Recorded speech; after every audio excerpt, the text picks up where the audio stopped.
Assalamualaikum warahmatullahi wabarakatuh. Perkenalkan, nama saya Natalia Roisman. Saya dari kelas MM23N. Di sini saya akan mempresentasikan bab 2 tentang konsep dasar akuntansi manajemen. Yang dimana akuntansi manajemen ini memegang peran penting dalam pengambilan keputusan bisnis. Nah, bab ini akan memperkenalkan konsep ini, akuntansi manajemen.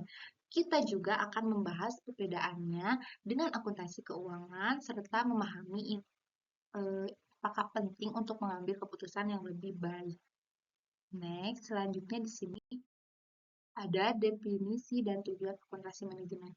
Nah, definisi ini terdapat akuntansi manajemen adalah proses identifikasi, pengukuran, analisis, dan komunikasi informasi. Tujuannya untuk membantu manajemen dalam perencanaan, evaluasi, dan pengembangan organisasi. Nah, perencanaannya kita memiliki penyediaan informasi untuk menetapkan tujuan dan mengembangkan strategi. Nah, serta pengendaliannya ini kita dapat memantau kinerja dan mengambil tindakan kreatif. Nah, tentunya ada juga pengambilan keputusan, sehingga kita menyediakan informasi untuk memilih alternatif terbaik untuk mengambil keputusan. Next, di sini ada perbedaan akuntansi manajemen dan akuntansi keuangan, yang dimana penggunaan informasi ini adalah akuntansi manajemen yang terdapat dari internalnya di dalam manajer serta karyawannya. Lalu ada penggunaan informasi yang dimana akuntansi keuangan ini berfokus pada eksternalnya, yaitu tentang investor dan kreditornya, serta ada fokus informasinya yang dimana akuntansi manajemen ini lebih fokus kepada informasi relevansi untuk masa depan, serta ada fokus informasinya.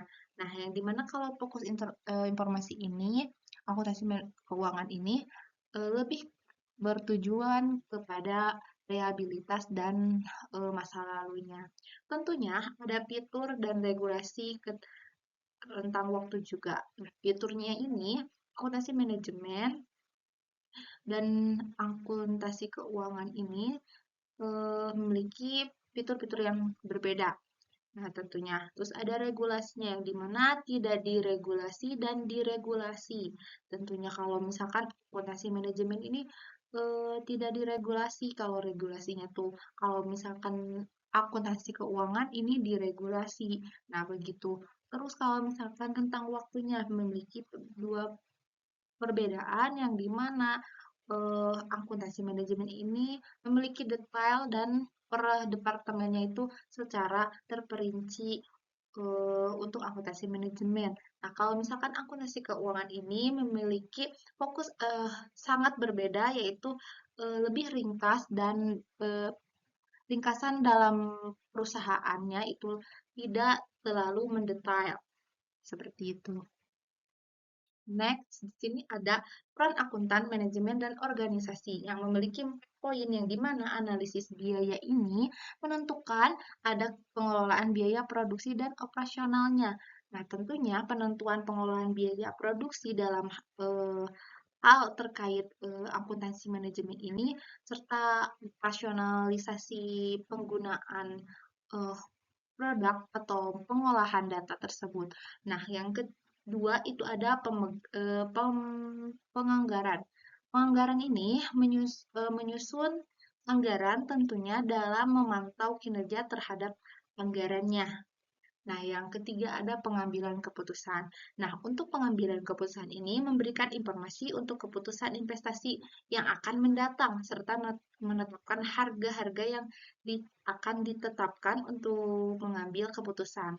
Nah, dan yang keempat ada evaluasi kerja. Tentunya setelah kita menganalisis biaya dan juga anggaran, pengambilan keputusan, kita perlu evaluasi kinerja. Nah, untuk evaluasi ini kita membutuhkan pengukuran dan pengevaluasian kinerja departemen dan individunya tentunya. Next, di sini ada jenis-jenis biaya dalam akuntansi manajemen. Memiliki 4 poin juga yang dimana biaya yang pertama itu ada biaya langsung. Nah, di mana biaya langsung ini dapat ditelusuri ke suatu produk atau aktivitas, contohnya ke bahan baku seperti itu. Nah, yang kedua itu ada biaya tidak langsung. Nah, biaya tidak langsung ini tidak dapat ditelusuri oleh atau ke produk ya atau ke aktivitas-aktivitas yang dapat dilakukan. Nah, contohnya biasanya seperti sewa gedung, seperti itu. Nah, yang ketiga ada biaya variabel, yang di mana biaya variabel ini memiliki proporsional dengan tingkat aktivitasnya. Nah, contohnya ini biaya bahan baku. Nah, terus yang keempat ada biaya tetap. Yang di mana biaya tetap ini tidak berupa dengan perubahan tingkat aktivitasnya. Contohnya biaya gaji yang tetap setiap bulannya. Seperti itu. Nah, selanjutnya di sini ada teknik-teknik akuntansi manajemen yang umum digunakan.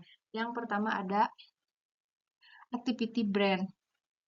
Nah, activity brand costing ini menentukan biaya berdasarkan aktivitas yang dilakukan.